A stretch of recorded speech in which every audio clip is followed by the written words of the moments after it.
Hello, my name is Fabrice Joseph, and I will be presenting an analysis on the Lakeforest Mall.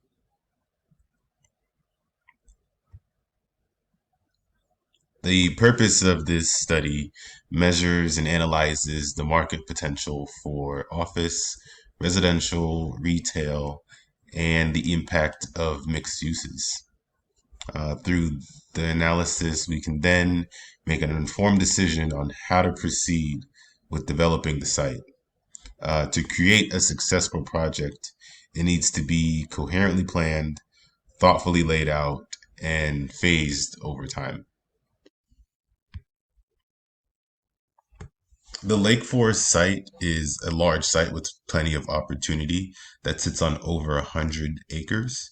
It's in a prime location right outside of Washington, D.C., and very close to Baltimore as well. It is oversupplied in office space. There's a younger demographic. The market demand for rentals is high. The market demand for retail and NGNS and F&B and entertainment is high as well.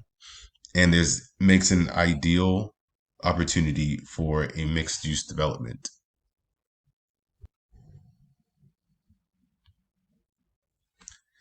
The Lake Forest site is located in Gaithersburg, Maryland. Gaithersburg is 24 miles away from Washington, D.C., and 42 miles away from Baltimore. Interstate I-270 runs north and south right next to the site and is located about a mile away. There is a major metropolitan public train station that's called Shady Grove that is approximately 3.6 miles away.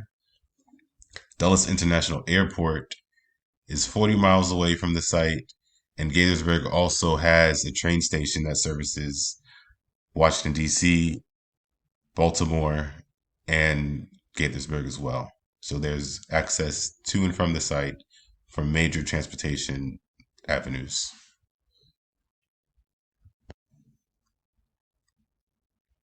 The Lake Forest Mall is located at 701 Russell Avenue. It sits on exactly 102.4 acres and it was built in 1978. Again, it was located just off of I-270, and the property does have some natural boundaries that do prevent good visibility to the site. The mall is a central hub, and around it, there are six different points of entry. The site was zoned for C2, which is general commercial, but it has been rezoned for mixed use. There were five different parcels at the site, which made it difficult to develop. The current owner purchased the main mall plus the four anchor tenants, which made it now possible to redevelop.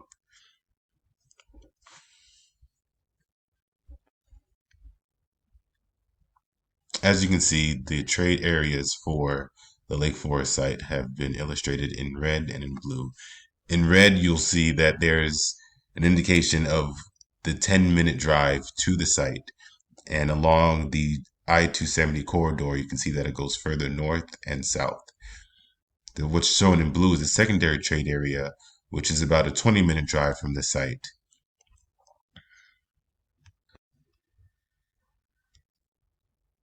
The Gaithersburg office submarket in Washington is a large submarket relative to the national norm and contains about 6.4 million square feet of office space.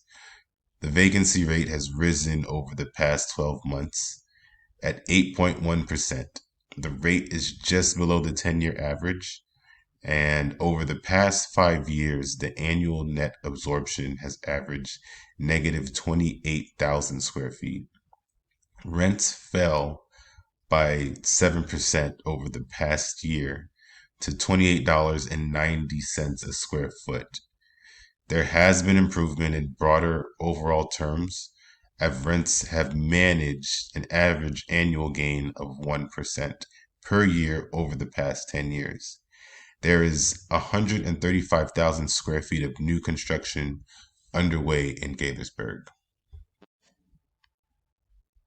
The Lakeforest site can support a small amount of office space. However, with increased competition in the pipeline and the permanent effects of COVID-19 on the real estate industry, it is not recommended for this development. There are additional jobs created by remote work.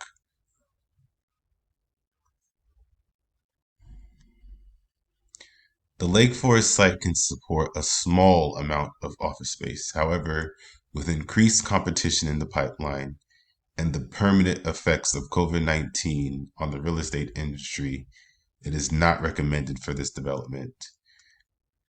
Theoretically, additional jobs will be created by including residential use on the site, but there's also an increase in the amount of workers that are working remotely, and there's a reduction in the necessary workspace per employee, and desk sharing is also on the rise. These factors will affect the ability of new office space to be absorbed into the market. In a residential market analysis, population is one of the major drivers. And over the past 10 years, the population in this area has increased 12.4%. Between the years 2020 and 2025, there's an additional projected growth of 4.2%. The highest demographic in this site area are those between the ages of 25 and 34 years old, which accounts for 18% of the area. The Census Bureau has indicated that 33% of Gaithersburg population has a household income of $100,000 to $200,000 and a total average household income of $99,429, which can support higher asking rents of $1,500 to $2,000. The average income around the site, however, is around $50,000 less. Therefore, to attract higher income individuals, there needs to be a high importance set on amenities that can support higher asking rents. With the growth between the years 2020 and 2025, there would be an additional 2,809 households added to the market. This is an indication that the market can support additional 2 and 3 bedroom units, and there should also be a strategy to market to those who are expecting to have families or currently have them. The rental inventory stands at 18,008 units in the Gaithersburg Germantown submarket. The projected vacancy rate of 3.3% would produce 595 units needing to be filled, which is well below the projected addition of 2,809 households. The site area could support the addition of more rental units being added to the market. The trends in absorption show that the Lake Forest site can support residential units for the proposed addition of 2,800 families by 2025. And additional research reveals that the city of Gaithersburg proposes to add another 11,500 new households by 2045, which further supports that the site can support the demand for residential units.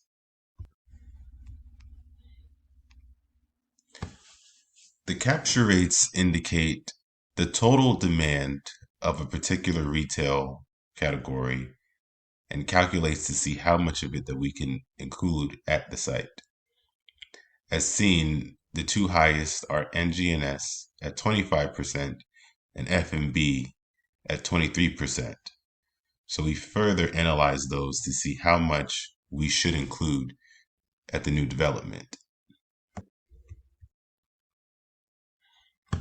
The supportable retail is calculated by taking the total supportable retail in the area and subtracting that from the retail that's in the pipeline.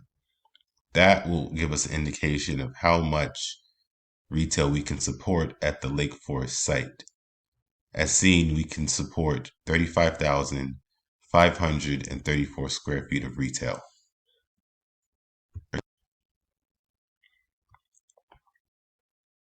Residential space is prime for the Lakeforest site, and it has the most appropriate synergy with retail.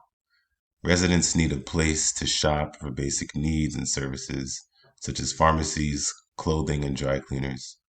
Residential units and mixed-use developments attract young adults and empty nesters, which the site will see an influx of in the next 10 years. The demographic will create support for shops, restaurants, and bars, including a mix of housing such as townhomes, apartments, and condos, will create an area of mixed income, which will also be able to support a variety of retail types.